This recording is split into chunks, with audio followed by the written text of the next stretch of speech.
Emri im është Vahid Reza Dolatshahi, jam një banor i Ashraf 3 në Shqipëri. Gjatë 40 viteve të kaluara, unë kam qenë antar i rezistencës iraniane për liri dhe demokraci në Iran. Kjo rezistencë drejtohet nga Mujahidinët Iranian ose MEK. Unë jam duke folur si një person që ka vuajtur tortura shumë vite në burgjet e regjimit iranian. Regjimi iranian, me një mizori absolute, është përpjekur të na azjesojë si MEK për 4 dekadat e fundit. Gjatë kësaj periudhe, ai regjim ka masakruar 120.000 luftëtarët tanë për të ndaluar lëvizjen tonë. Megjithatë, regjimi ka dështuar. Ky regjim po përballet me protesta në rritje, saqë zyrtarët e lartë të regjimit tani janë të detyruar të pranojnë se ata janë duke pritur përrezimin e tyre. Kriminalët e regjimit, të cilët nuk arritën të na azjesonin fizikisht, po përpiqen të mbajnë veten në pushtet duke demonizuar fushatën dhe akuzat e rreme kundër MEK. Një nga taktikat e tyre është keqpërdorimi i familjeve tona kundër MEK-ut dhe nesh. Familjet janë marrë peng nga një diktaturë mesjetare në Iran. Në emrin e familjeve tona, regjimi iranian boton disa dokumente duke kërkuar vizë për të ardhur në Shqipëri. Ky është një komplot i regjimit. Regjimi po përpiqet të dërgojë terroristë dhe agjentët e vet në Shqipëri me pretekstin e familjeve tona dhe vizitave familjare. Por antarët e familjeve tona që erdhën në kampin ton Ashraf në Irak për të na vizituar, kur u kthyen në Iran, u arrestuan dhe u ekzekutuan. Regjimi iranian dhe Ministria e tij e Inteligjencës MOIS përdorin të njëjtën taktikë që përdorte dikur Gestapoja e Terit, por këtu në Shqipëri regjimi iranian ka 2 aleatë, Gjergji Thanasi dhe Olsi Yazgi. Ky i fundit madje më vuri mua dhe vëllain tim në faqen e tij të internetit, Gazeta Impact, u përpoq për të bërë presion dhe qeverisë shqiptare, duke thënë se vllai im kërkon vizë nga qeveria shqiptare për të ardhur në këtë vend për të më vizituar.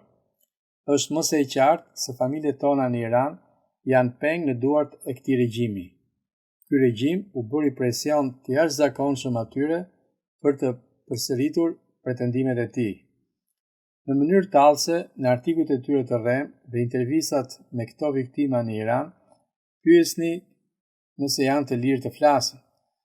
Dhe në këto shfaqje qesharake, në një mënyrë që nuk mund të mashtrojë asnjë fëmijë të kopshtit, ata përgjigjen, po, ne jemi të lirë. Le të shohim se si është liria në një vend që Yazgi po thotë se I respekton rregullat e tij. Organizata humanitare Reporter pa kufi thotë: Irani ka qenë një nga vendet më shtypse të botës për gazetarët për 40 vitet e fundit. Kontrolli shtetëror I lajmeve dhe informacioneve është I pandërprer dhe të paktën 860 gazetarë dhe qytetar gazetar janë burgosur ose ekzekutuar që nga viti 1979. A mund të imagjinoni 860 gazetarë të burgosur ose ekzekutuar në Iran deri më tani? Amnistia Ndërkombëtare, kohët e fundit, publikoi një raport të ndalimeve, torturave dhe vrasjeve të mëdha në burgjet iraniane. Emri I raporteve është Shkelja e drejtave njerëzore. Unë kam qenë në burgun e regjimit si I burgosur politik dhe kam parë dhe përjetuar disa nga këto tortura. Është akoma ende e pabesueshme që si mundet që një person I komanduar nga regjimi të jetë kaq pa ndjenja humanitare sa të torturojë sistematikisht shokut e tij.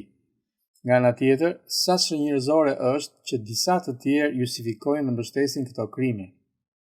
E kam fjalën për ata që mbështesin vrasjen dhe torturimin e familjeve tona në Iran.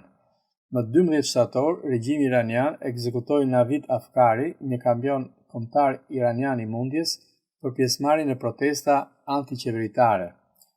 Përveç qeverisë amerikane dhe protestave të përhapura anë botës, kundër këtij ekzekutimi brenda Iranit, shumë atlet kampion botror, 5 raportues të UNCR-s, 18 laureatë të Nobelit, qeveri evropiane si Gjermania, Suedia, Norvegjia dhe 100 organizata ndërkombëtare për të drejtat e njerëzit, përfshirë Amnistia Ndërkombëtare, kanë dënuar vrasjen e heroit kombëtar të popullit iranian. Por Olsi Yazgi me propagandën e tij po fyen miliona që mbështeten të drejtën e lirisë së shprehjes dhe të bimit në Iran, duke I quajtur martirët e tyre vrasës dhe bandit. Tur për njerëz të tillë që shesin veten për paratë që marrin nga Irani. Këto para janë paratë e gjakut të motrave dhe vëllezërve tanë në Iran. Sigurisht, ai vetë e pranon se merr para nga Irani. Ai thot në një videoklip se ligjet e Iranit janë të mira dhe të buta. Unë dua që këto ligje të zbatohen në Shqipëri. Imagjinoni sikur të kishim ligje iraniane të zbatuara në Shqipëri.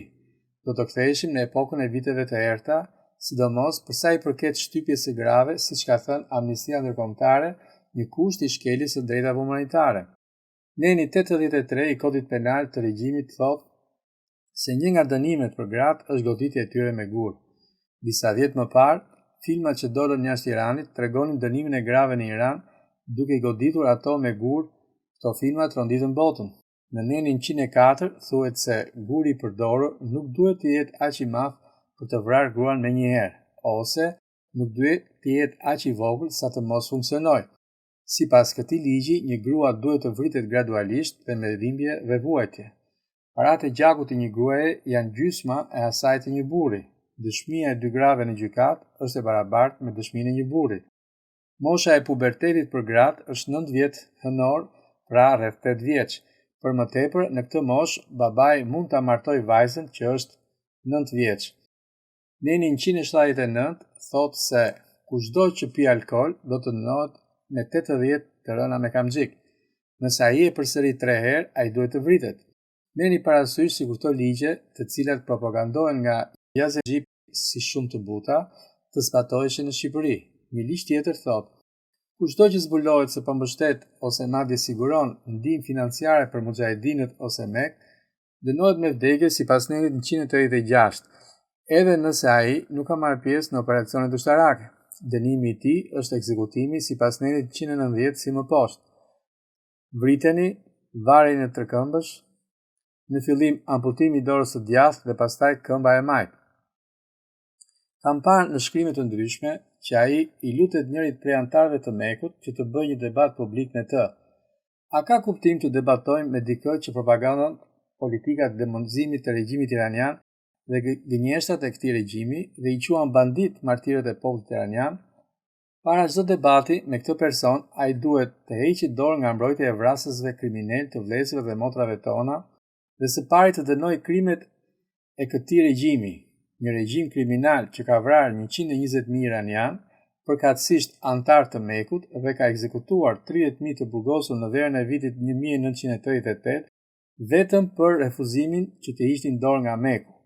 Një regjim që shtypi protestat e njerëzve në nëntor të vitit 2019 dhe martirizoi 1.500 njerëz, arrestoi 12.000 të tjerë dhe plagosi 4.000 njerëz. Ky është viti im i 7 në Shqipëri dhe unë falenderoj popullin shqiptar për mikpritjen dhe humanizmin e tyre. Ata na trajtojnë si familjet e tyre. Politikanët nga partia në pushtet dhe partitë e opozitës janë të bashkuar në mbështetjen e tyre për ne dhe në bllokimin e terrorizmit të regjimit në Shqipëri. Mendoj se fjalët e veglave të regjimit iranian, para gjithçka tjetër, janë një fyerje për nderin dhe humanizmin e vëllezërve dhe motrave tona shqiptare. Ju uroj një ditë të mbar të gjithëve ju miq.